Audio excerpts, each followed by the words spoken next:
All right, episode 2 of The Flip Side. Myself, Scotty G, Down Under Dave, and Mr. Jim. What's going on, fellas? Another day in paradise. I reckon that is the shortest intro we've ever had. Surviving That's heat, because somebody in the comments was crying, pissing, and whining. I almost shut it off. The intro's so long. Okay. 90 seconds, if that, I think is the longest intro I've ever had, and you're just hit the fast forward. But you got people bitching about the intro? Oh yeah, they used to do that way back too, Scotty. They got the attention span of nothing. Oh, it doesn't give you a chance to adjust your testes.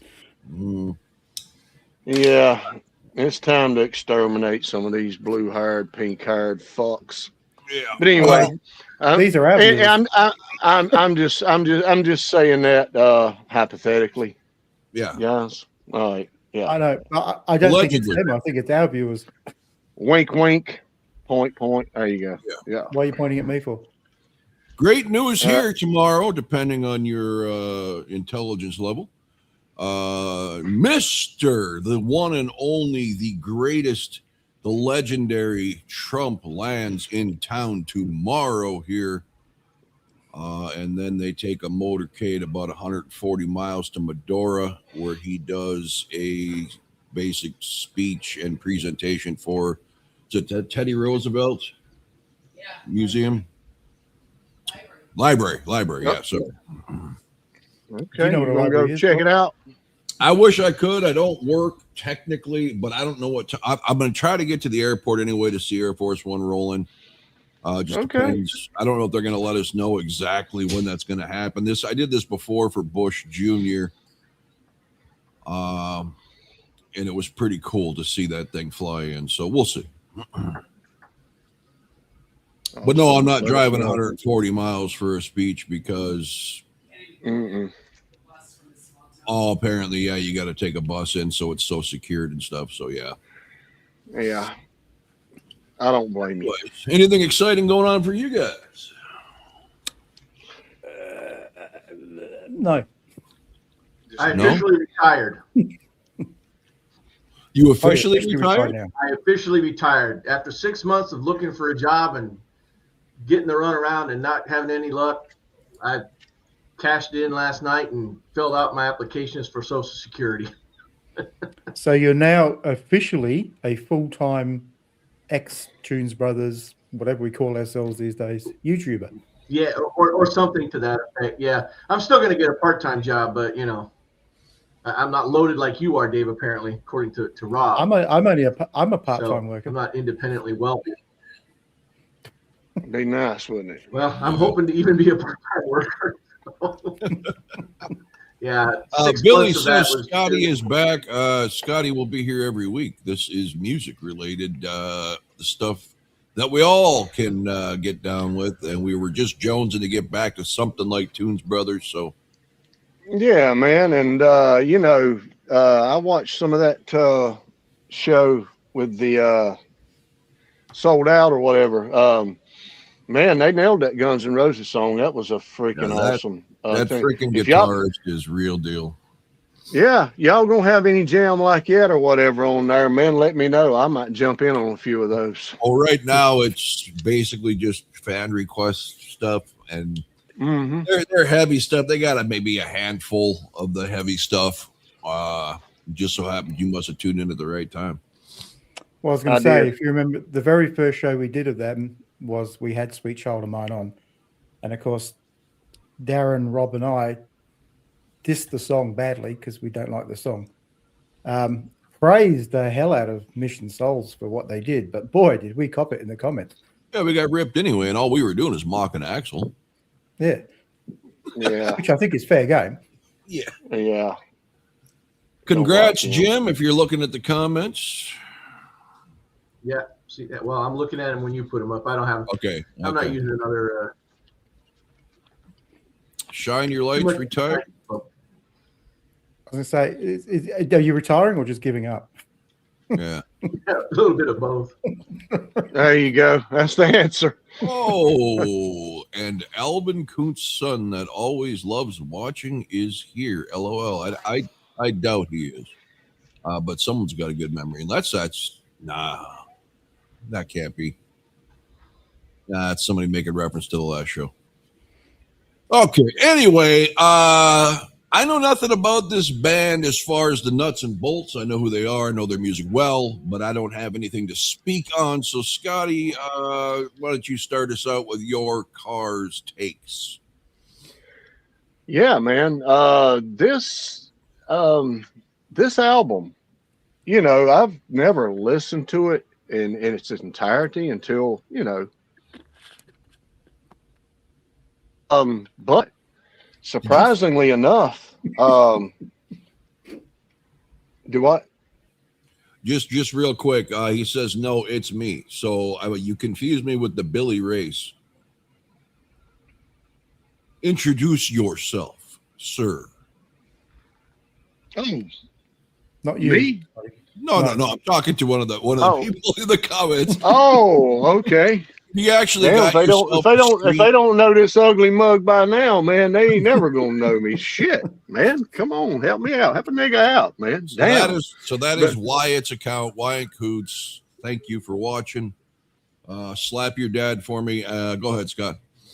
Yeah, a classic album. I mean, literally not really my cup of tea, but on this album, I knew 2, 3, 6. I knew 6 of these songs. I mean, literally, they could have made a complete album out of this that everybody would have known, because 6 of these songs were on high rotation on the radio and or on MTV. Because I remember those days, and I remember hearing them, and I remember seeing them. Yeah, some of them I like better than others. There's a couple on here that I don't care for, but as far as a Cars album, was they ever able to back this up? I know they did make some good stuff, after this, but wasn't Hello Again and Let's Go on the same album in the 80s? No. Oh, Hello Again was on Heartbreak City, was it? Yeah. Heartbeat City. Okay. And Let's Go was Drive. on Drive. What's that on? That's on Heartbeat City as well. Yeah. Okay. I always like that. Yeah, but anyway, my uncle had this album because I remember the chick laughing behind the steering wheel. You remember that every date night. Yeah. That's a good one. I like that. Yeah, laughing at you ain't gonna do nothing with that. But anyway, yeah, man, a good solid pop rock, if that's what you want to call them. That's what I think they are. Pretty much pop culture rock album. And I never been a big Cars fan. I mean, I do like a lot of their songs, but you had to live with their songs if you grew up at that time and era. But I don't own anything by them or anything like that. But like I said, I know who they are. I know all of their stuff that's been played. There's a couple on here that I haven't heard, about 2 or 3 that I may have back in the day, but just forgot if I listened to the album that my uncle had or whatever. But all in all, not a bad listen. I'm not going to sit here and say they're terrible, because I do like some of these songs. I really do. So not bad, man. All right. Down Under Dave. Well, I mean, Jim would probably attest. New Wave is what they were called when they came out. Okay, I got it. But I definitely with a lot of pop rock elements to them, no doubt. When CDs first hit, the first CD I ever bought was the Cars' Greatest Hits. That and Brothers in Arms by Dire Straits, because apparently you had to have Brothers in Arms by Dire Straits if you had a CD player. All there is to it. Okay. Which album was Money for Nothing and Walk of Life on? I don't care. Brothers in Arms. That is Brothers in Arms. You do too. Remember, Scott, you said that was your top 5 albums of all time? Yeah, yeah. Go ahead, Dave.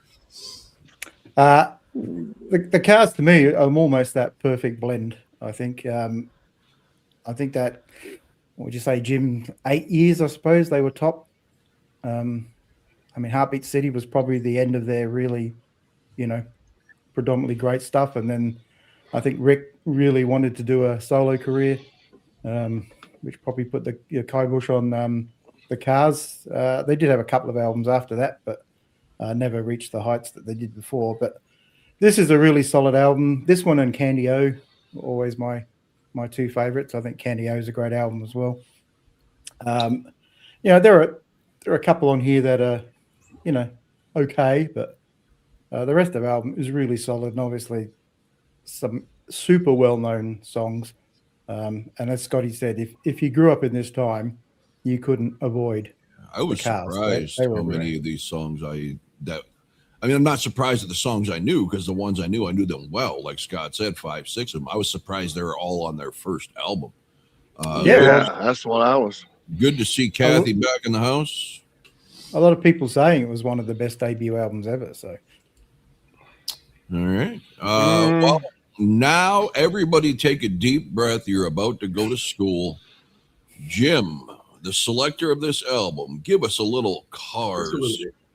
Yeah, if they didn't like your 90 seconds, they may not like this at all. But yes, I did choose it, and I am choosing to represent the city of Boston tonight with my Red Sox hat. Being that I did live there in that area for 13 years, and so yes, I do have the vinyl, and it got worn pretty good. But it was released in 1978. It was their first album, right? So it was the first thing they had. And believe it or not, it only went as high as number 18 on the charts. So, wow. And that was in March of 1979. That was his highest peak. It was produced by Roy Thomas Baker, who was pretty famous. He did 5 albums for Queen. So he did 5 albums for Queen, including the Night at the Opera that had Bohemian Rhapsody, right? And he did the first 4 albums for the Cars. And he also did like 1 album for Journey, I believe. Anyway, he was kind of known for these big drum sounds. So when you listen to this album, you hear that the toms are really loud in a lot of places, right? And that was one of his things. And he had a lot of disciples that kind of had that style too. I worked with one of them in a studio about 5 years ago, and sure as heck, man, he bumped up the tom sounds on everything really loud. But here we go. So picture this. You're a 16 or 17-year-old kid. You're playing in a garage band in 1978, and you live in Omaha, Nebraska. And you don't quite feel like you know where you fit into musically, because you've got these bands like Styx, Foreigner, really good bands, right? But it's not who you are, And you've got the old legacy bands. You've got Steve Miller. You've got a lot of those kinds of things, and you're trying to figure out where you belong. You don't belong to Styx, Eagles, Fleetwood Mac, any of that. And then all of a sudden you start to hear some music on the radio. Now, Rob, you grew up in North Dakota. I grew up in Nebraska. And it takes a little longer for music to travel to the middle of the country. Correct. Especially back in those days, right? Yep. And so all of a sudden we start to hear bits and pieces of things that have been going on that we had no clue. You hear Roxanne all of a sudden, right? Is She Really Going Out With Him by Joe Jackson? Cruel to Be Kind by Nick Lowe. Oh, right? Great song. So now this sounds like something, as a 16 or 17-year-old kid, I can play this kind of music. This sounds like something I can do, and it kind of lights that proverbial fire right in your soul. Now you know where you think you fit. And then you hear these 3 chords. So I'm gonna here we go. Hear this.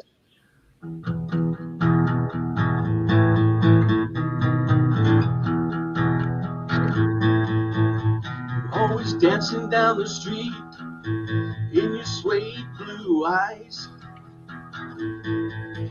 and every new boy that you meet doesn't know the real surprise.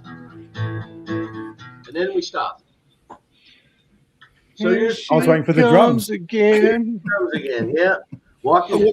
Real quick pause. Just a quick public service announcement. Lou, you're fired. right, go ahead. So you think it's oh my God, my music.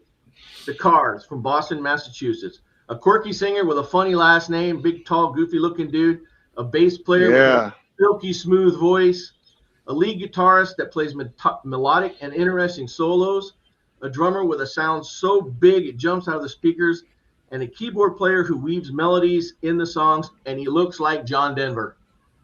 He's got this bowl haircut and glasses, and he just kind of looks like a nerd, right? He is new wave, right? So the Cars were one of the reasons that little garage band moved to Boston in the early 80s. Wow. And we never met any of the Cars, but we knew people that were involved with them and played in some of the, and we even played in a lot of the clubs they played in the mid 70s and the late 70s when they were in Boston. We knew some of the DJs that championed them on their way up. We knew a guy in a band that we used to open for a lot that played on Rick Ocasek's first solo album, Beatitude.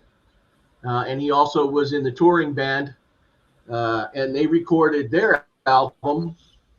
So the Cars also owned a studio in Boston called Synchro Sound. And of course, everybody wanted to record there because if you recorded there, you might meet who? You might meet the Cars, and maybe you'll get a little in, right? But anyway, this band here called, it's kind of hard to see it, but called New Models they recorded this album at Synchro Sound and helped produce some of it. It was a really great album. Anyway, and David Robinson, the drummer, went to the same high school as my wife, although not at the same time. He was older than my wife, but one of her sisters probably knew him. So the question, is it rock or is it new wave? Right? I think it's a bridge between rock and new wave, in my mind, right? It's new. When new wave first started, it was still much very a guitar-driven genre, and then the keyboards kind of slipped in more and more as it went. But power pop, in some ways, I think Kathy called it power pop in her comment. But to me, it was just rock that was stripped down, and it sounded kind of like more of the '60s sound than the classic rock of Foreigner, Styx, those kinds of bands of the late '70s, or some people used to call it corporate rock almost, right? Boston, things like that.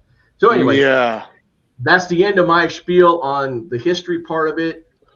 To me, it's a great album. Like, I agree with you, Scotty. I think and Dave both. There's a couple on there that are okay. That's neat, but yeah, they don't really fit in what I really like to listen to a lot. But yeah, if you lived in Massachusetts at this time, everybody had this album, right? And well, there you go, folks. And I apologize. Usually Jim's got more to say than that. That was kind of brief, but no. It was brief. I wrote down less this week than I did. I wrote less this week than I did last week for Led Zeppelin because I'd never listened to Led Zeppelin before. Very well done.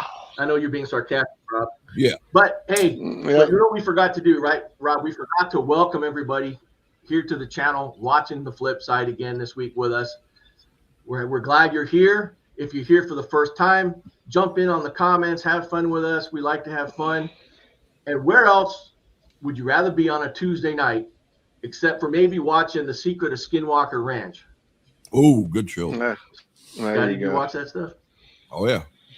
No, my dog likes it. He's probably mad because on Tuesday nights now we don't watch Skinwalker Ranch.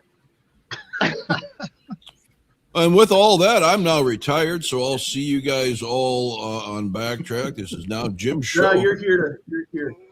No, man, I've been waiting for someone to just throw me out so I can just go take a nap. That was awesome stuff. Okay, let's listen. You can't go watch Skinwalker Ranch and leave us. You can't watch. No, you remember what happened? Remember how it happened last time you left us? You're stuck with it. If you remember last time you left us alone, we nearly got the channel. Yeah, he came back, didn't he? Well, they almost got me kicked off of YouTube, so yeah, I had to. Yeah. That's how we made sure he didn't leave. All right, so speaking of that, we're going to try bringing samples back in here tonight. So all of you watching, all 15 of you, settle down, autographs after the show. If the stream gets killed, stay there. It will pop back up. I made these very short, so hopefully we'll get away with it, especially if we talk long enough in between each sample. So this is track number 1. What is track number 1, by the way, Jim? The good roll. All right, Good Times Roll.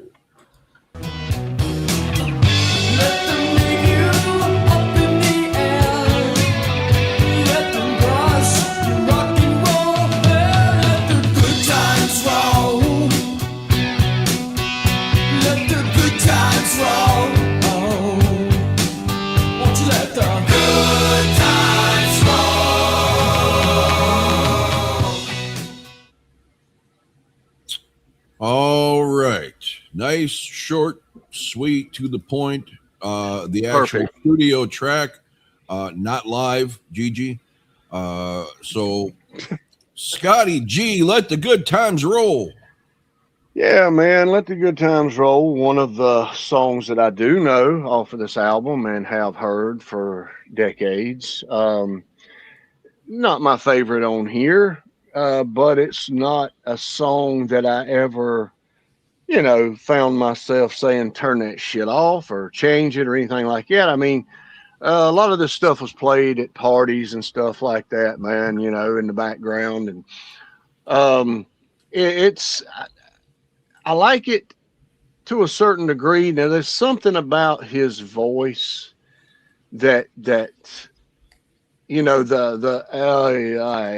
the in and out, the lazy way he sings, I'm not crazy about. The Ace Frehley way he sings. No, Okay. hell no. But Yeah. anyway, it's the way I've got a he better makes voice than his that. voice. I don't know, man. I don't know how to explain it. But anyway, on this song, I'm not as crazy about it. But like I said, it's not a song that I would say turn that shit off.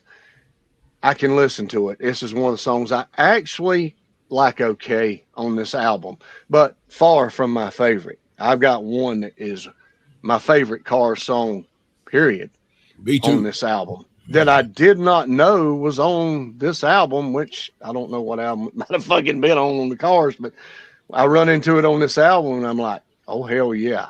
But anyway, we'll get there. But not a bad song. All right. Yet another Kathy suggestion. We can play whatever we want, however long we want, not get in trouble on Twitch. All I know is and it's hard enough just to get people to get their butts over to Patreon. I don't even know how to advertise the Twitch. YouTube's just so easy. yeah, if you've got a big following, I mean, just hundreds of people watching you live, you can jump to something like that and they'll follow you. But if you don't, you'll be hearing crickets, bro. So, yeah. Down Would be all under. I'd say we'd be all right with one of our shows then. Yeah. You know how we could get more people to watch this? Just falsely advertise it as a Mission Souls program. Hey, Be hundreds on here. or sold Eventually they'll out. leave, but Sold out. eventually they'll leave. The Yeah, Cars. just lie a little bit. Now, obviously, I have a much higher opinion in this song than Scotty does. This is. To me, I is a wasn't classic. bashing the song. I just I know said it you wasn't weren't my bashing. favorite. Okay. I know you weren't Okay. bashing. Yeah. But this is the classic car sound to me. And I know what you mean by Rick's voice because I think I've always thought he sounded a bit bored when he sang. He isn't the most exciting singer on the planet, no doubt, but I think it fits the songs themselves. So I don't have a problem with it. I just think, if this is the first song, you put this song on, this introduces you to the Cars the right way, I think. This is what you expect from the Cars. And I just think it's a great way to open an album.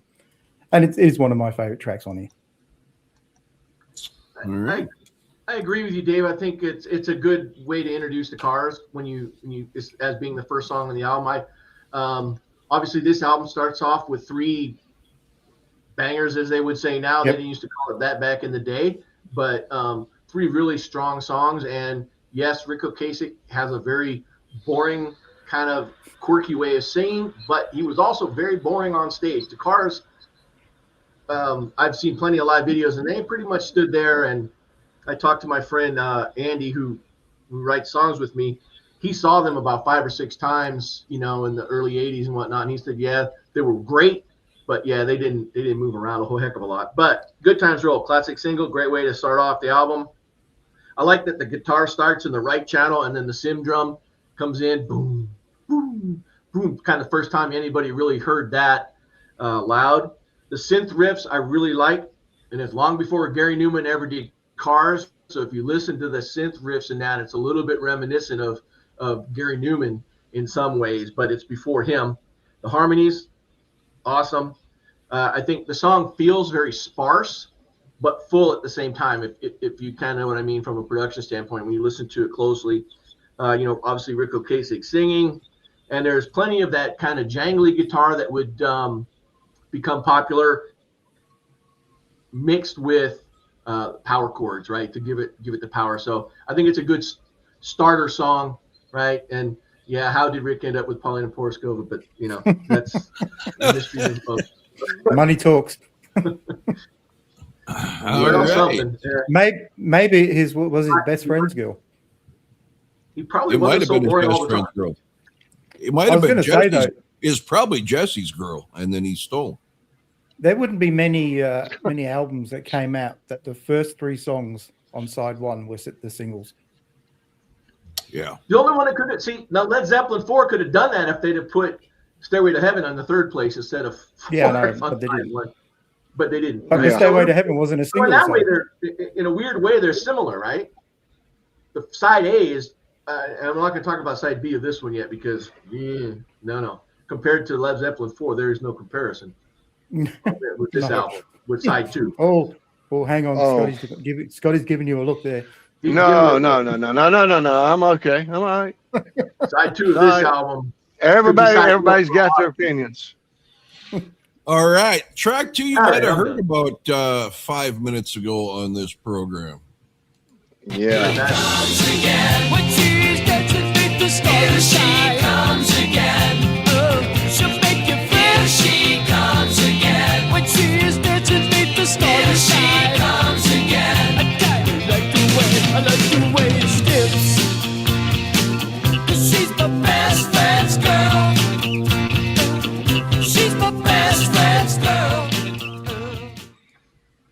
All right, my best friend's girl, Scotty G.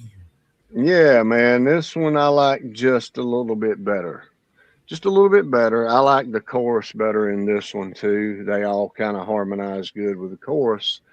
And he's got that same lazy voice in this one as he does the first song. And a lot of things, he didn't use that in my other favorite song by them, which came along later, which was Magic.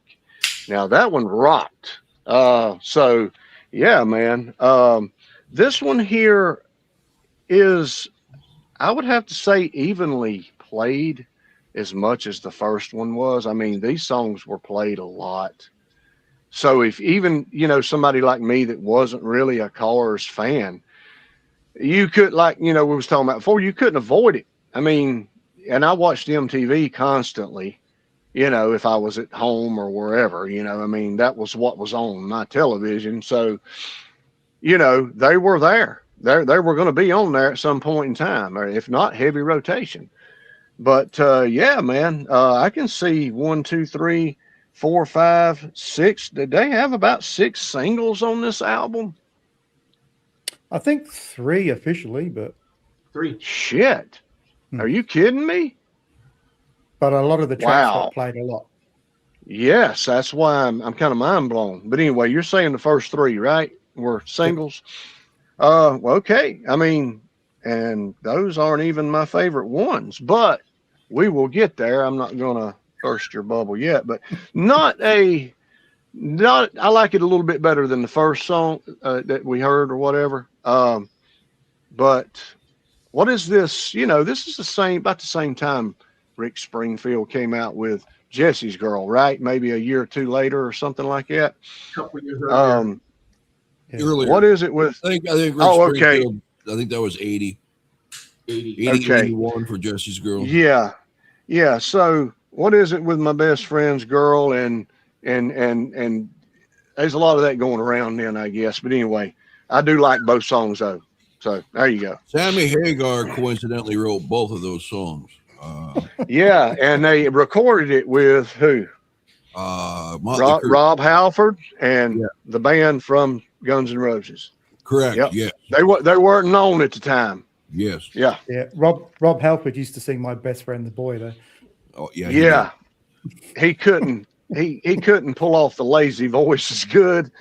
Yeah. Hey, Jay Bake, we have heard that he is alive and kicking, thank goodness, but apparently Warren is fed up and tired and canceled his subscription and is suing Backtrack because it's not what he wanted it to be anymore. How you doing, Warren, if you're watching? Go ahead, Dave. It's a frivolous lawsuit. Rob has no money. Yes. It's for pride. There you go. I was going to say, this song rings true to me because my best friend did end up going out with my ex. So I used to think this song was, I get it. My best friend's girl used to be mine. To me, this is one of the great pop singles of the 70s. I think this is just a rocking song. I don't think Rick's voice in this is quite as, boring as it was in the first one. I think it's a little bit more energetic. To me, this is the really good marriage of new wave and old school rock because it's got that little bit of rockabilly feel to it. I just love it. Like I said, to me, this is one of those defining singles of an era. I mean, you hear this, it's the 70s, and that's what it reminds me of straight away. And I just think talk about 1-2 punch. Well, we'll go 1, 2, 3 shortly, but yeah, great follow up. Mr. Jim.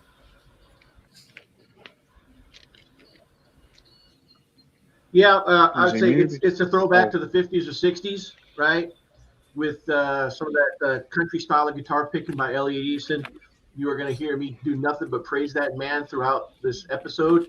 He is the underrated member of this group. He is an incredible guitar player. But anyway, chef's kiss on his guitar work. Nice, clean sound. It's hard to play like that with a clean sound compared to using a lot of distortion and stuff. And Rick does sing it with the Holly hiccup, so he did the Buddy Holly kind of thing, how Buddy Holly used to sing. And so it is a little bit more energetic than Good Times Roll, and then Greg Hawkes with the keyboards through it, right? Kind of what got to be known is the kind of the icy kind of keyboard sounds.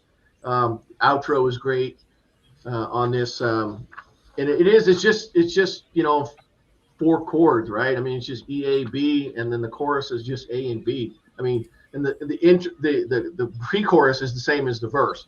But you have the "Here She Comes Again" part on it, and that was for me. This was the first Cars song we played. We only played a couple.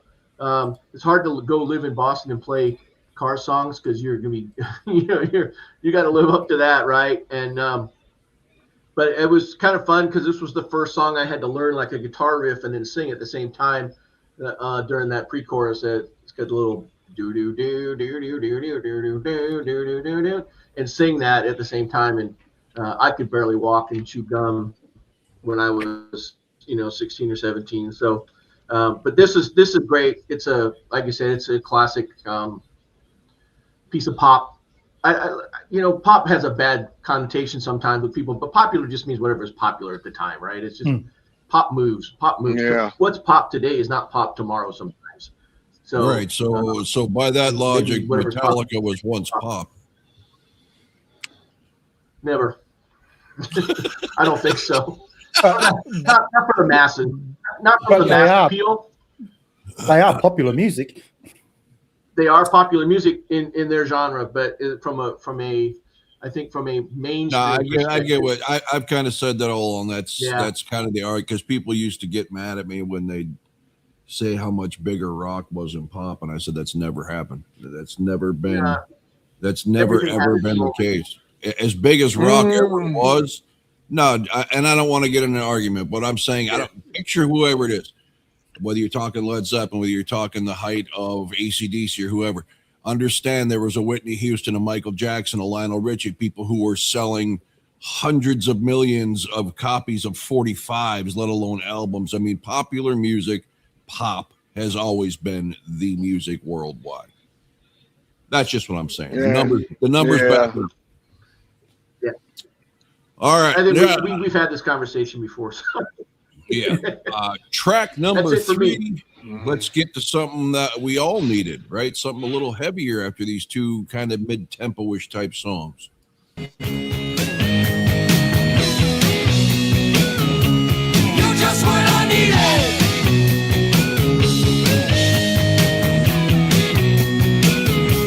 You're just what I needed.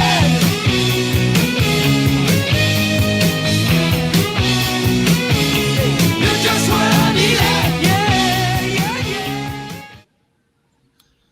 All right. For my money, so far, the best one, Scotty, Just What I Needed.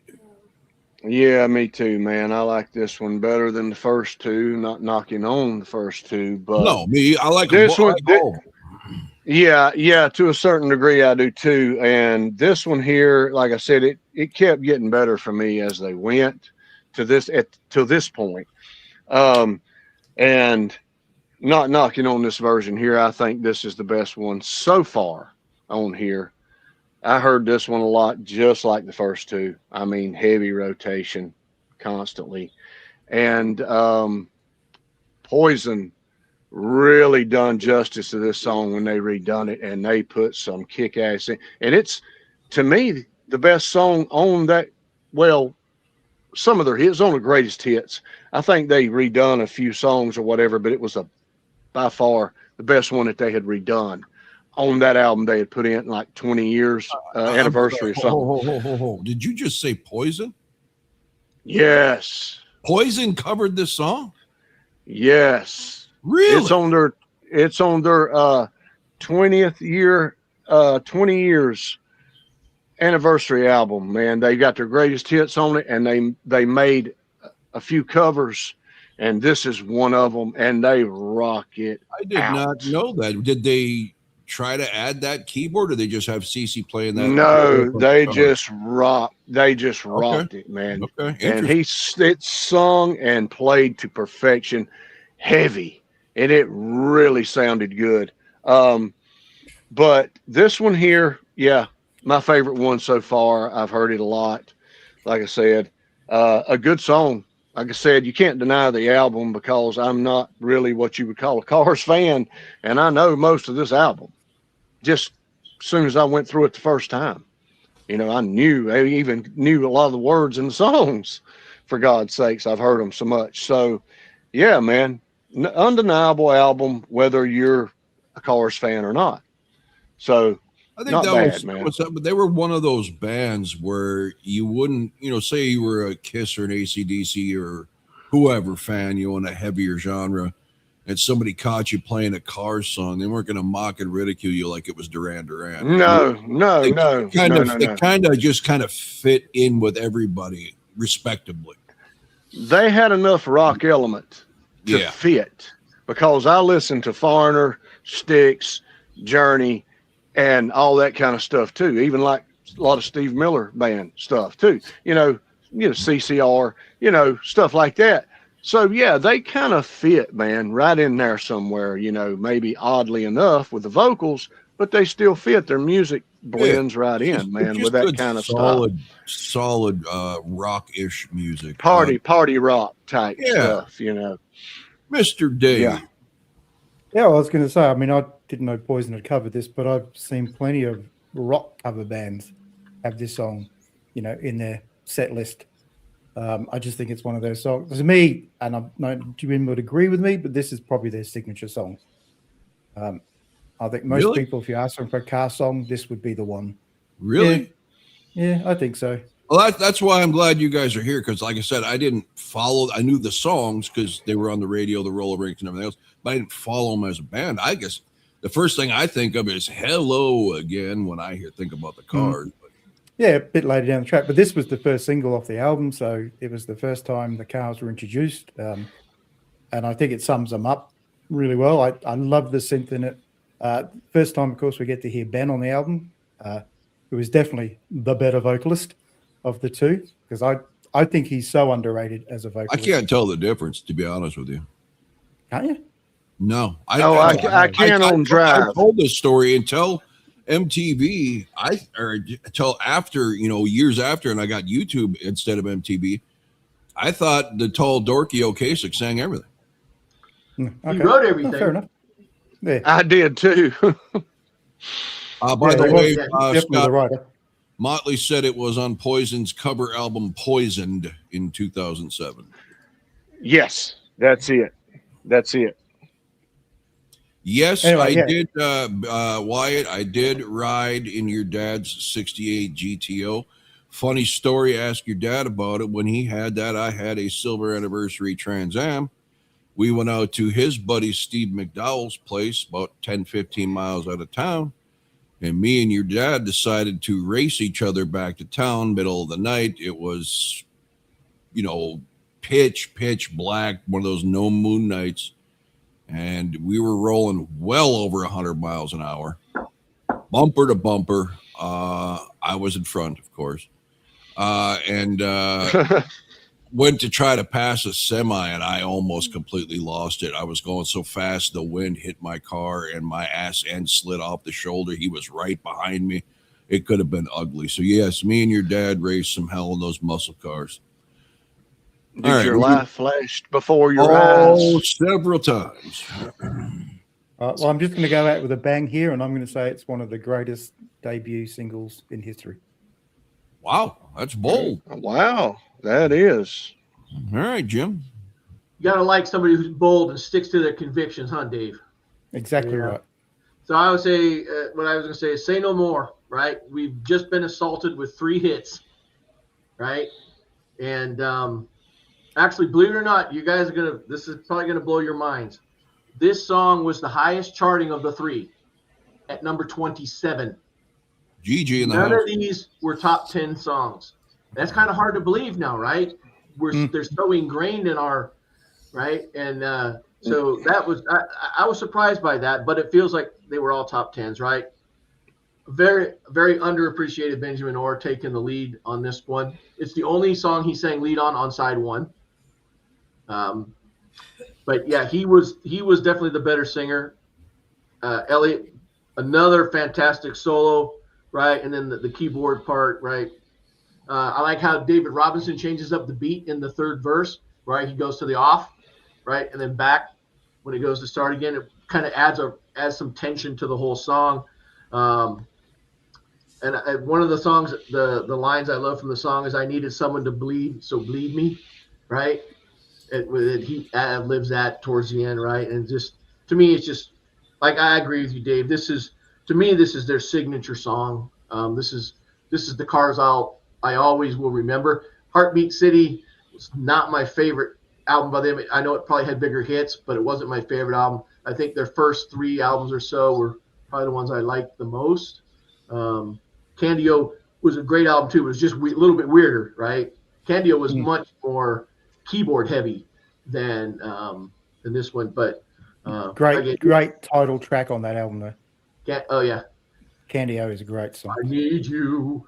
They did weird for sure. Okay, Jay Bakes spouting in here saying the Cars had at least 35 movies and 48 TV shows where their music was referenced. So I can definitely see that, bro. Yeah. That's big deal. Who says this is why I don't care what the charts say? The charts, it's a good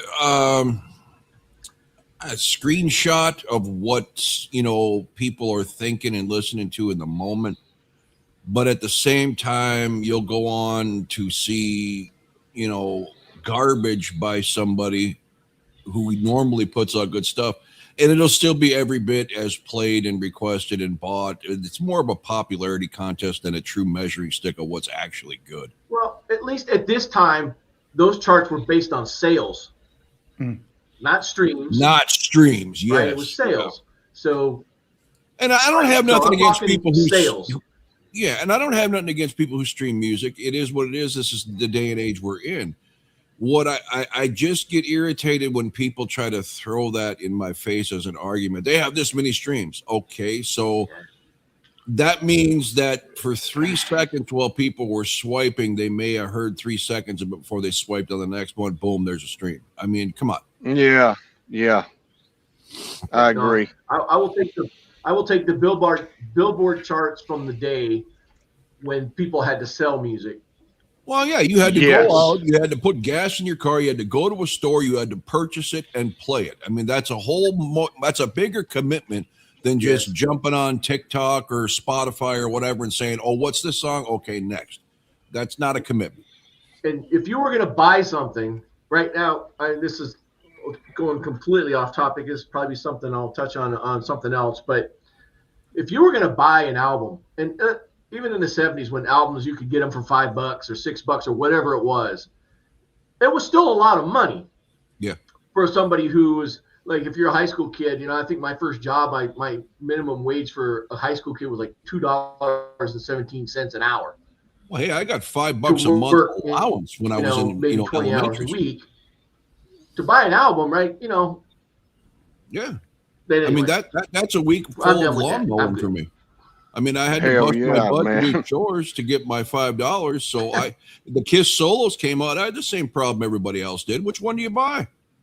And I bought Ace because he was my boy then. But I mean, it irritated me to no end because I wanted to hear the other three, and now I had to wait. It's just simpler but better times. You had to pick. I bought one and stole 3. Yeah, Dave, you're rich, and your parents bought were royalty. Dave's parents 3. were the royal king and queen of Wales, for those who don't know. Oh, no, Prince of Wales was Charles. Oh, Charles, sorry. All right. Track number 4. I would have been all right with Diana being my mum. Oh, I'm sure you would have. All right. I'm in touch with your world. This song I had never heard before, so here we go.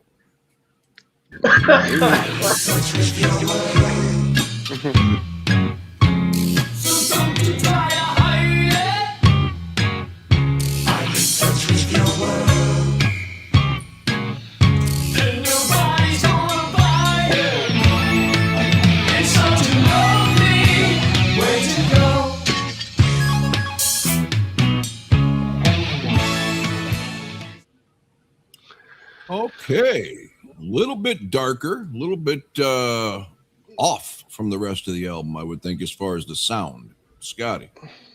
Yeah, this right here is where I lost touch with the world right here.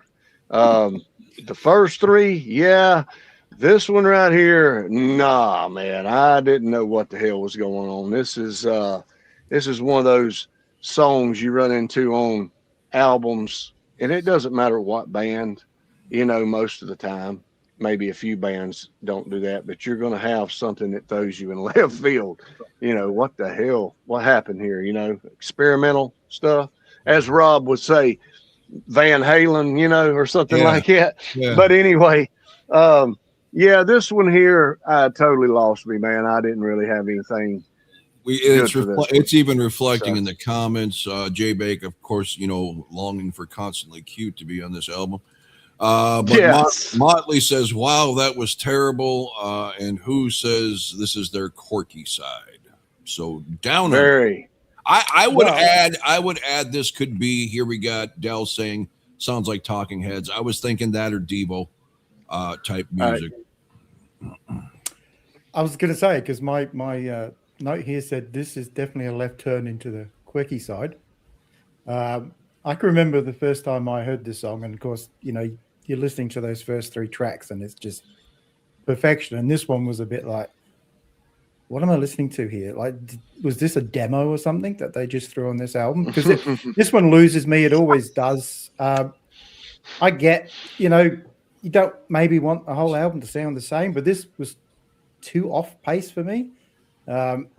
This is definitely one I probably wouldn't have skipped it back in the day because I've had to got up off the couch to move the needle, but I certainly would skip it now. Okay. I think. So that's surprising. Dave actually didn't like a song. I didn't see that coming. Jay Bake says, fun fact, song 4, written and produced by DeLost with backup singer Wingnut.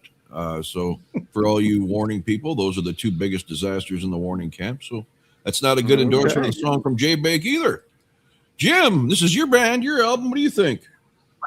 Yeah. So the first song that didn't sound like a single, right? A little experimental, lots of percussion and sound effects going on. I think, you know, they were just kind of having some fun in the studio or something.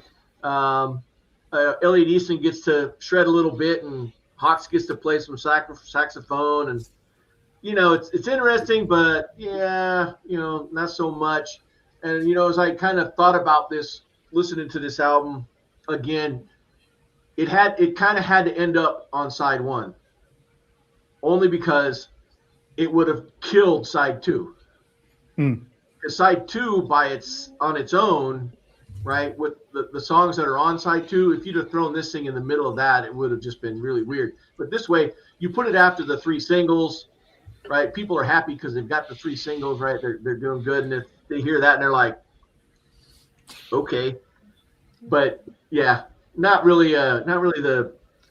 Yeah, it's one that you probably, if you have the ability to fast forward, doing that,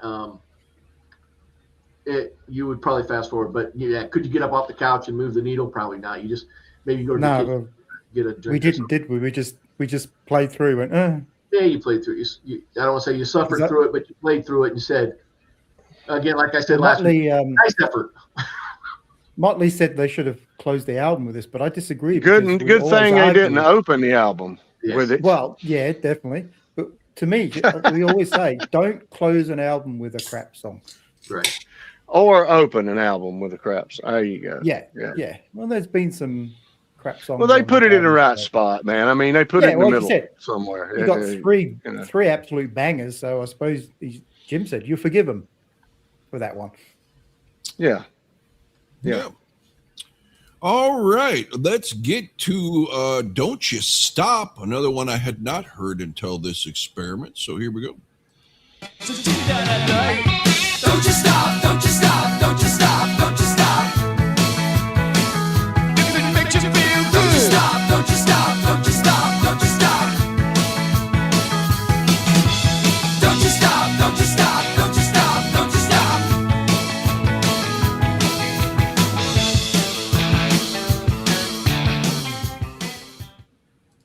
Getting into rough waters for me here personally. That's another Talking Heads type of song. Scotty G. Yeah, this one kind of went hand in hand with the one we just heard. To me, it had me going, please stop, please stop, please stop. So, yeah, this one here, they put 2 clunkers together to get them out of the way before they started on, I guess, side 2, as Jim's saying. And you know, hey, if you're going to put them on the album, yeah, put them at the end of side 1, whatever. But yeah, this one totally I've been lost for 2 songs now, so it's time to regroup after this one. Great comment from Christopher, because I was thinking the same thing a couple songs ago already. A lot of these Cars songs sound like they could have been on the original Revenge of the Nerds Part 1 movie soundtrack. Gotta put one foot in front of the. I mean, come on. Still. Dave, let me guess, this is your favorite on the album? No, it's not my favorite on the album. I haven't got to that yet. But I don't know whether Jim will agree with me. I actually like this one. I think it's a bit of a hidden gem, this one. I actually, really? I like the groove to it. Yeah, I like the groove to it. It's the lump of coal before it becomes a diamond. Well, yes. You know, I said it's got a great groove, and I think you're being a bit harsh on it. Maybe the last song has put you in a bit of a downer, so you're expecting something more. But I do like this song. I don't think I was. I think I was being fair, being fair. Don't stop. Come on, Jim, back me up. I'll back you up, Dave. I think it's a deeper song. It's obviously hard to compare to the first 3, right? I mean, not every song is going to be the best song. I think there's some cool things about it, right? I mean, it's just a straight up kind of a rock song. The chorus gives you that feeling of like you're on a carousel, right? You feel like you're spinning around, right? Yeah. With the keyboards making you feel like that. I like that the backing vocals go back and forth from left to right. They probably could have done that more in moving in stereo. We'll get to that. But the lyrics are kind of interesting. I know some of you guys don't really care about about lyrics too much, but they're a little risque. If you look at some of these, right here, your hands are soft and creamy. Right here, your mouth is wet and dreamy. Okay, hold on. Yeah. Paul Stanley would get ripped. Gene Simmons would get ripped. This would be cheesy. This would be nauseating, stupid, not taken seriously. But the Cars do it, and it's okay. I never So said you can that. see why he was. You can see why he was saying, "Don't you stop? Don't you stop?" Don't you stop? Because he says Don't that's stop. just Yeah, what I get it now. All right. I get it now. Context is everything. I never said anything about Paul Stanley. No, I'm referring to an interview or a podcast I watched that set me off where he was doing the worst Oh, song, yeah. worst Kiss song in each album, and he gave a sample of bad lyrics, and it was all the sexual lyrics. And I'm thinking, you are such an idiot. Every song by every band has always been about sex. In one What do way you or think another. rock and roll means? Mm-hmm. Yeah. All right, Rock so and roll you is two are slang for saying what? this is a better song than me and Scotty are giving it credit for. Yeah, Yeah, a little bit. Yeah. but All right. but that's I mean- all right. You don't have to agree. That's what it's all about. Mhm. All right, Yeah. fair enough. Fair you're enough. It's not as bad as I'm in touch with you. I'm in touch with you. What's that? It's better than the one before.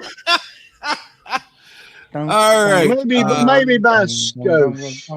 Just a All right, scope. going back to Dave's, teen years, every woman would say this. Well, you're all I got tonight, so why not? 'Cause you're all I've got tonight. You're all I've got tonight. You're all I've got tonight. I need you tonight. I need you tonight. I don't care if All right.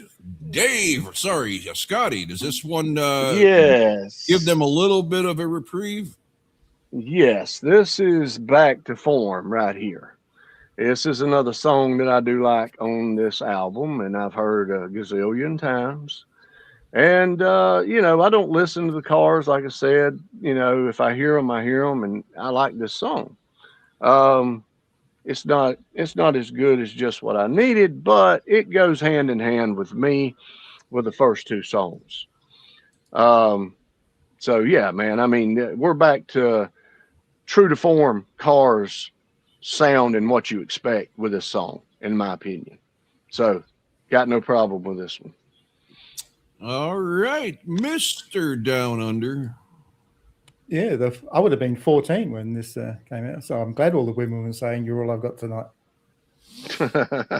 I'll be all right with that. To me, this is probably the hardest rocking song on the album. I think The drums, yeah. it's pretty guitar driven. I love that synth going through it though, but I'm a synth guy.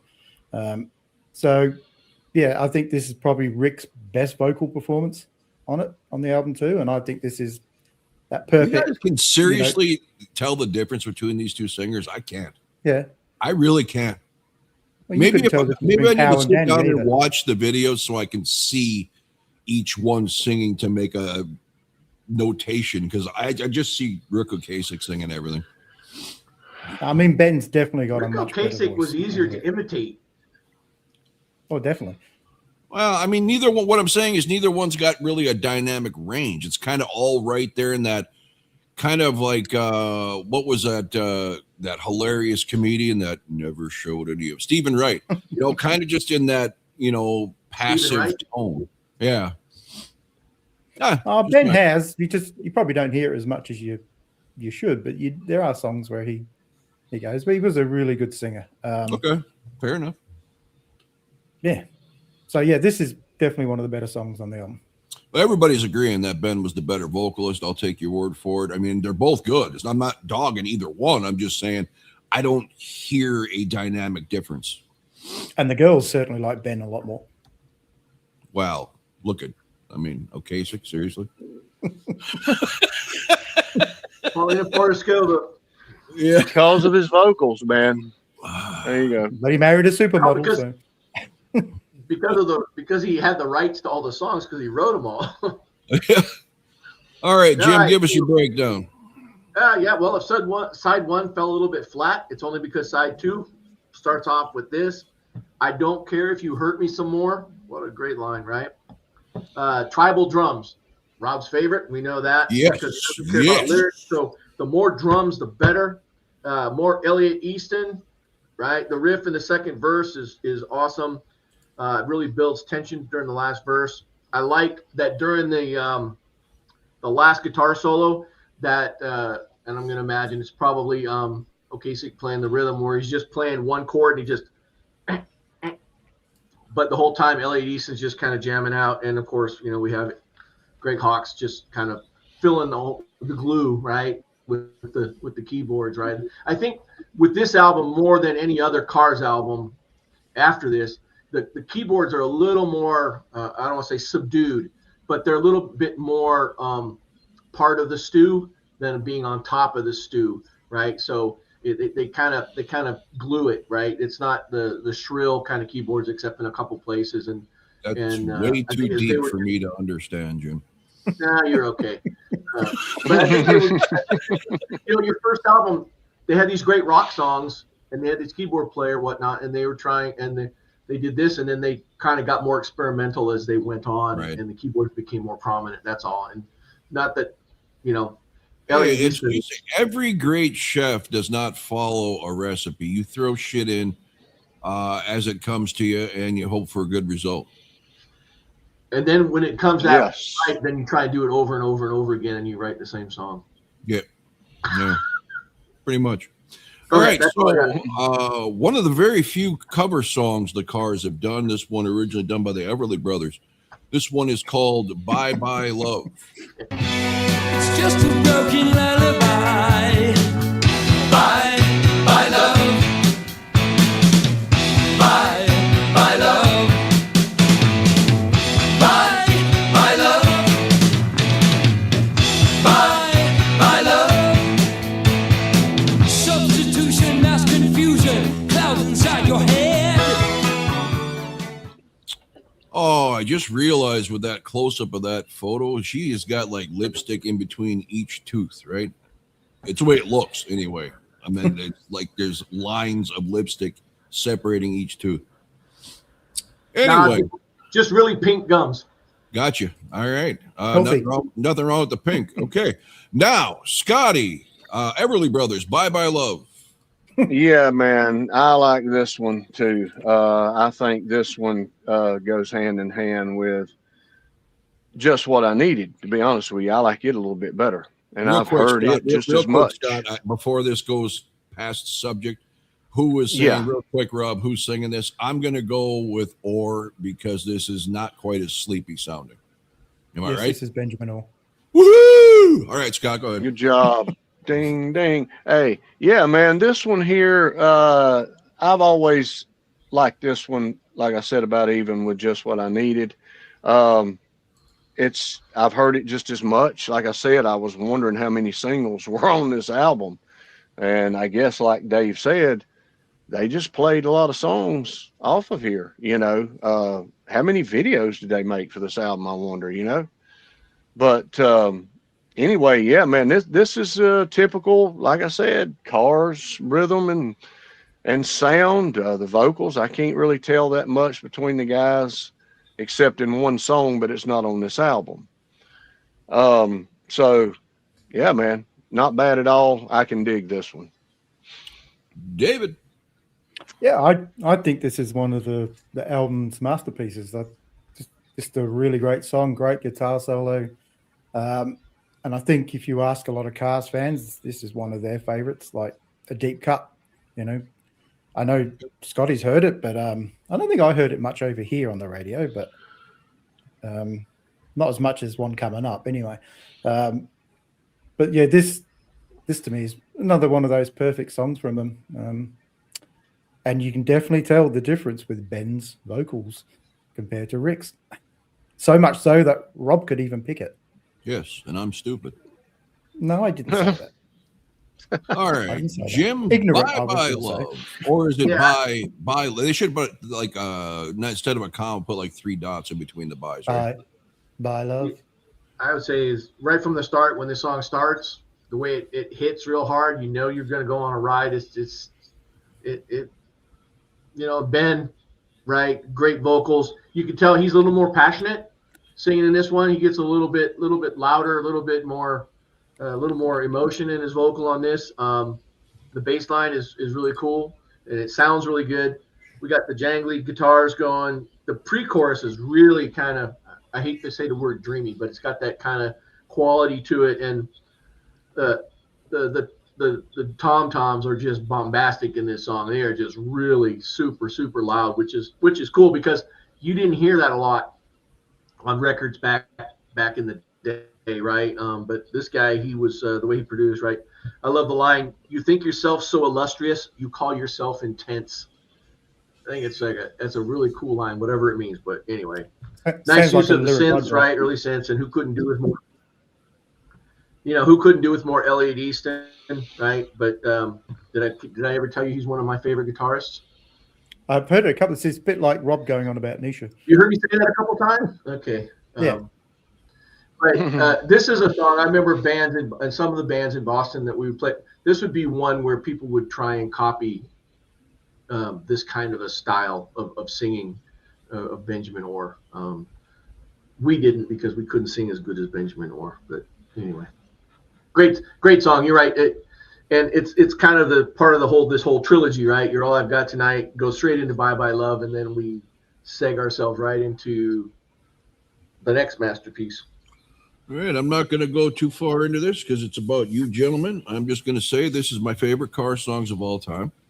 Coming up here. Really? Okay. This next song, and send all the hate or moron comments you want.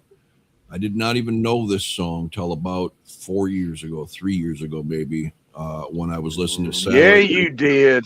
No, yes, you did. No. I'm going to tell you when I go that you did. So he wasn't listening to the songs, Scotty. He wasn't listening to the songs. No, he was watching I know. Yeah. No, I'm telling you, I heard this on Sirius XM at the job I'm at now, and I was so hooked on the dun dun dun dun, and You didn't watch Fast Times at Ridgemont High? Remember the movie Fast Times?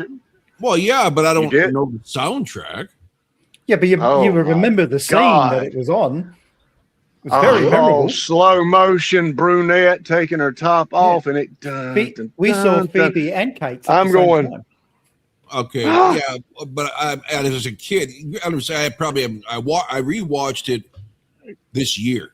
I think for free. But when I watched it as a kid, I'm looking at what I'm looking at, not listening to what I'm listening to when it comes to a scene like that. If that was gotcha.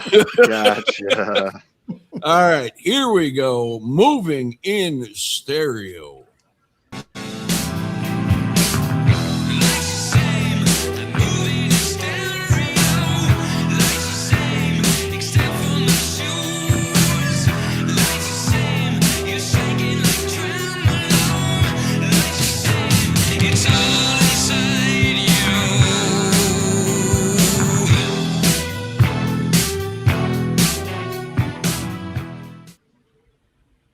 Oh, what a great melody. The greatest use of keys probably in any song. Maybe Jump, more memorable for me. Obviously not to the masses because this was not something played like Jump. But to me, that is so hypnotic. I just absolutely love it. And that's all I'm going to say. Scotty G. Absolutely, man. The intro coming into this song, man. This is my favorite car song of all time, too. It was a trip. I didn't even know it was on this album until I actually listened to it, man. And I seen it, and I'm like, oh, man. First thing it came back was red bikini, brunette getting out of the swimming pool on Fast Time at Ridgemont High. Man, I'm telling you, this song is definitely the most iconic I thought song. Phoebe Cates was way hotter in Private School, and Private School is a much funnier movie. There's no way not to make her hot. So I can't, I don't know. So, but anyway, Yeah, man, this has got a good groove, a good beat. I love how they play their instruments on this with that the steady beat. You know, it is sung well. This is a song that I can actually say that I love by this band. This one's it right All right. here. Love is stereo. I'm being quizzed again, and I'm going with Ocasek. This sounds like Ocasek to me. No? Nope. See, Nope. that's what I'm saying. They don't sound that much different. Not to you, but to me they do. All right, go ahead, Dave. Well, I think we're all going to say it. This is the masterpiece of the album. Yeah. It's slow, it's hypnotic, it's atmospheric. I think this keyboard sound was so far ahead of its time. The way they use, the panning at the beginning there is just, as a kid growing up, and let's quite not often forget about that keep bass the line. headphones on. That Yeah. bass line, especially in the intro. I mean, that's just what a great combo. So, because we used to yeah. have the family stereo in the lounge. So, of course, if you wanted to listen to music at night, you had to put the headphones on. And listening to this song on headphones, the way that just, it's fantastic. I think this is one of the greatest album tracks from the 70s, full stop. And, of course, yes, that scene from Fast Times is memorable for so many reasons. Did you just do that on Mhm. purpose because of my irritation to the words full stop in a previous episode? Who, me? Yeah. No. You just said it for the first time ever after I made my thing that I hate that phrase. All right. I wouldn't do that, Rob. Yeah, sure you wouldn't. All right, Jim. Yeah, so this song is now forever linked to that Phoebe Cates scene. But back when it came out, it was just this fantastically trippy song that was really well thought out and produced and put together, right? All the different pieces and parts that are going to it. The bass is so good. It builds and builds and builds. I like the part where leave it to me part where it sounds like a horn section coming in. So Greg Hawkes earned his money on this one for sure, right? And so studio tricks, right? We talk a little bit sometimes about people putting filters on vocals and stuff and making them sound distorted and whatnot. Who would do that? No, I've done it. I'm going to try not to do it tomorrow. Okay, Dan. Go ahead, Danny. But this is one of those cases where they put the filter on Ben's voice, right? But it fits it because the song really helps the song along when they do that to his voice, right? Thin it out and make it sound little. I guess maybe back then we would have called futuristic sci-fi kind of sound to it, right? Versus today is just distortion. This wasn't distortion. This was more EQ, right? And how they took out the high end and stuff and made it sound like that. But yeah, I think we all kind of agree this is kind of the production masterpiece of the song. Not necessarily, it was never a hit because it was never released as a single. And hey, Christopher, I never watched Fast Times when it came out. I wasn't into that. Rob, you've talked about before. The movie I liked back in those days was Valley Girl. I like Valley Girl better Nick than Cage. Fast Times. Nick I Cage. like that too. Valley Girl seemed to be much grittier, much more real to me than It was Fast darker. Times. Fast Times was funny. It wasn't so much the tongue-in-cheek teeny comedy as it was just an edgy but still related to the teen troubled years. It was a great show, man. Sleep Breakfast Club. There's all kinds of them, man. Yeah. Anyway, My Absolutely. question to or you guys, did you guys hear this in heavy rotation on radio? Because I never in my life until recent days. Years. This one, it was on the radio, but not as much as the other ones. Was it a single? no. And no, Okay. no, and it makes you wonder why. But they did over time, and maybe after that movie came out, I don't know, but it was on the radio though. I do remember hearing it, but not as much as the other hits on here. It So- depends on where you lived. right? So when I lived in the Omaha area, no, I didn't hear it on the radio. When I lived in Massachusetts, yes, Well, FM Homeboys. radio, I'm going to hear it. The Homeboys, exactly. You're going to hear it, and it was always whenever you'd go to somebody's house. I remember my girlfriend had some friends that her boyfriend loved this album, and he would always put on side two. He wouldn't even listen to side one. He would just put on side two, and he'd light up, right? But and he would just sit there and veg out while he's listening to side two, because side two is very atmospheric, right? Yes, the Valley Girl soundtrack is awesome. It's better than Ridgemont High. Yes. Well, I guess I love all those 80s soundtracks because it was more about giving you a memory to what you were watching versus now where it's all about, who's the biggest star in the world and have them write us like Titanic, right? Holy cow, what a horrible song. Anyway, let's finish the final song to close out the album, All Mixed Up. It's all mixed up. It's all mixed up. It's all mixed up.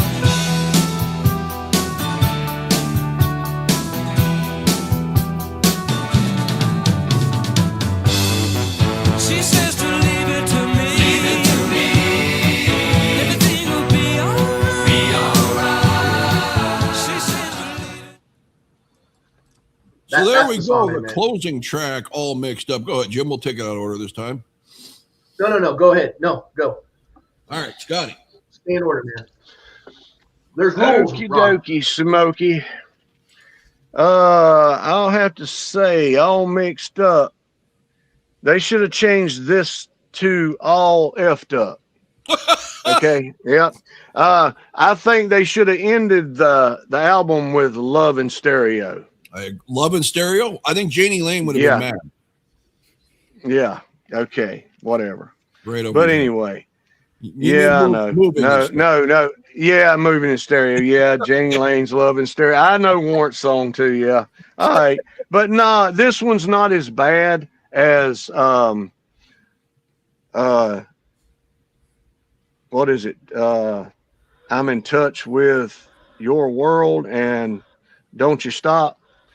It wasn't as bad as those two, but this is the other one on here. Motley brings up a good point here. It does sound a lot like My Best Friend's Girl musically.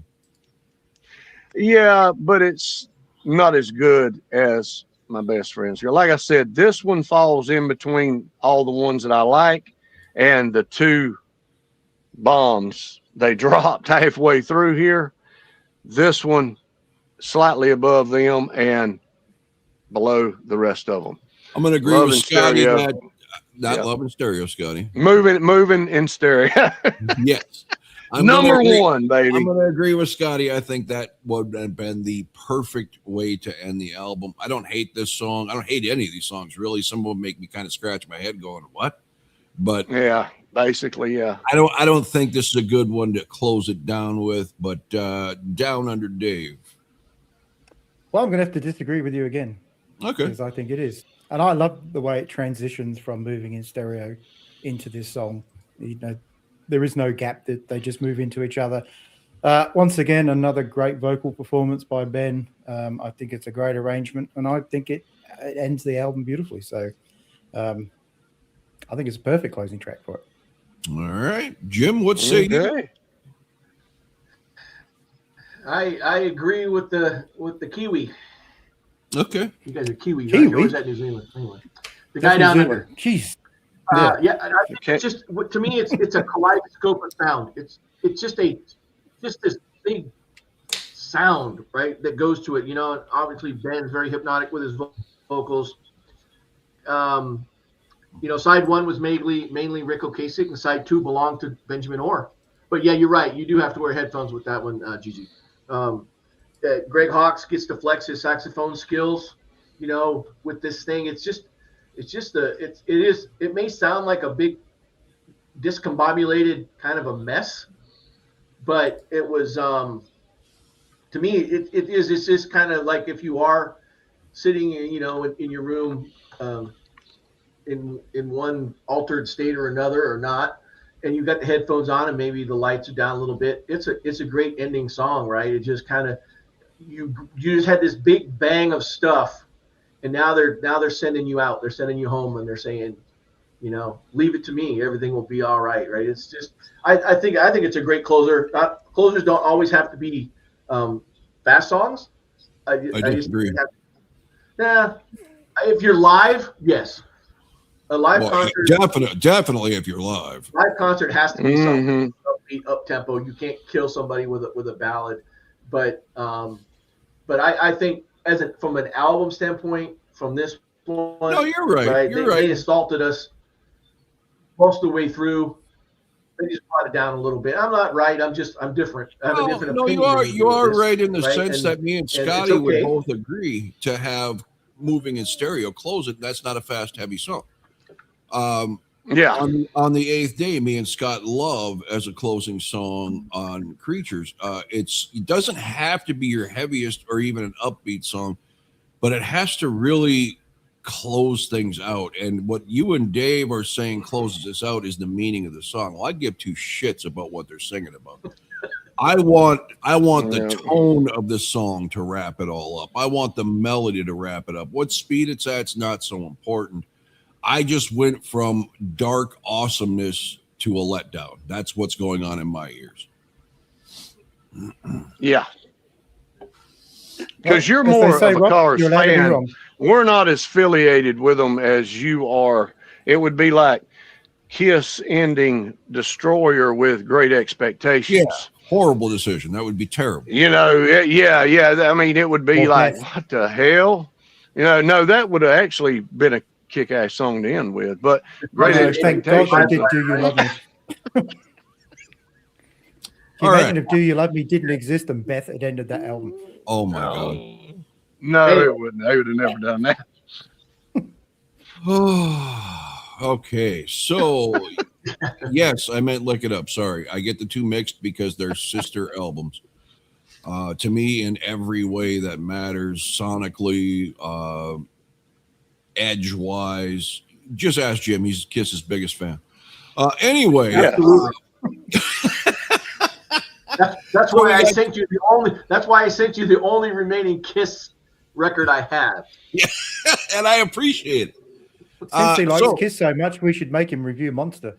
Oh God, I wouldn't do that to my worst enemy. You want me to review something? Go back to the 70s. That's more my style. Yeah. Okay, so we got two pretty big Cars fans. We respect them. We like some of their songs, but we're not, Cars enthusiasts. And I think all of us can say it's a pretty damn good album overall for what it is. Yeah. I'm not saying it's up there with Back in Black and Destroyer and my favorite albums of all time, but for the genre it is, I give it a B. It gets an A from me, a 9 out of 10. There's just the one song that I don't like that much. For what it is, I'll give it a B minus, because the three that I'm not crazy about, that's the only reason it gets the minus. But which I must say, a solid album. Coming from a hard rock guy, a B minus for an album like this from Scotty is high praise. Yes, absolutely. And, there's a lot of stuff like this that I do like that's not actually, hard rock. There's certain albums and certain artists that do put stuff out.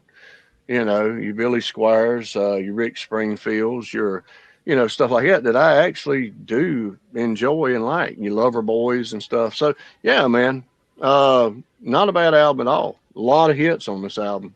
All right. And Wyatt gives it a B, and his dad, Al, this is his favorite album of all time. Just go ask him, Wyatt. He'll tell you. All right. I'm going to give it a grade. I give it an A. I don't give it an A plus. I'd give it an A just because there's a couple songs that are like, okay, it's hard to find an album where every single song is one you're gonna remember and that you like it. It's very hard. But for a band to come out of the gate swinging with an album with 3 really good singles and a B-side to the album that at least we can all agree 3 of those 4 songs were very strong. To have 6 really strong songs on an album, on your debut album, is pretty good. Now, like we talked about last week, you've got your whole life to write your first album and 6 months to write your second one. But anyway, I think that, but even some people, their first album, the very first song on the album is their single. And then after that, it's kind of like, okay, somebody had money to spend at the record company because that's the only thing that's on there, right? And we all know the one-hit wonders that got albums and, weren't very good. Well, here's a question that I'm curious about, Jim, because Jim has a history of a lot of different genres that he has compiled throughout his musical career. So my question is, if you can, what would be your favorite genre of music? Not to play, just as a regular non-musician, just to sit and listen to. Listen? What? Just, you've heard me before. My favorite band of all time is the Beatles, right? Right. The Beatles crossed a lot of different things, right? So I like to listen to a lot of different rock songs. I mean, I love this album. It's a great album. But I agree. But there's a lot of if I could just sit down and listen to one album, I would listen to Abbey Road over and over and never, I would only skip one song, maybe 2.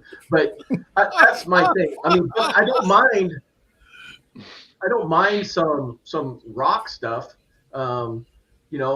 People would be surprised. I bought that Living Color album, right, with Cult of Personality and all that stuff on there, right? I liked that. I thought it was a decent album, right? So when Cheap Trick first came out, people were surprised that I listened to Cheap Trick, right? Because Cheap Trick, they got lumped into new wave, but they weren't a new wave band. They were a rock band. I saw them with AC/DC, right? They were something. Rob loves their. What album was it? It was he loved so much that we done. Yeah. Dave, before he was on the show, requested a Cheap Trick album. It was one of the most brutal listens of my life. Dream Police is the great. Dream Police. Yeah. Dream Police. Was that what it was? Rob loved that. Oh, yeah. Horrible. Very, very, very Beatlesque. Yeah, very Dream something. Police, yeah. They got lumped in the new wave, but yeah, they're not new wave. They were a rock. They were a rock band. Scotty, Rockford, do Illinois. you want to know what we're doing next week? What we're doing?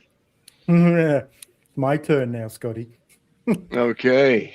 All right. Whitney Houston. No, I was just kidding. We're doing Billy Idol's Rebel Yell. Awesome. There you go, everybody. We've never done a Billy Idol album, so all of tunes. That'll be a good one.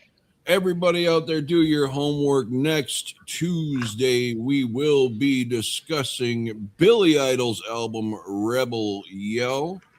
No more podcasts the rest of the week. Everybody have a great 4th of July. If you don't celebrate like Dave, just stay safe and have a good time. And until next Tuesday, everybody, thanks for watching.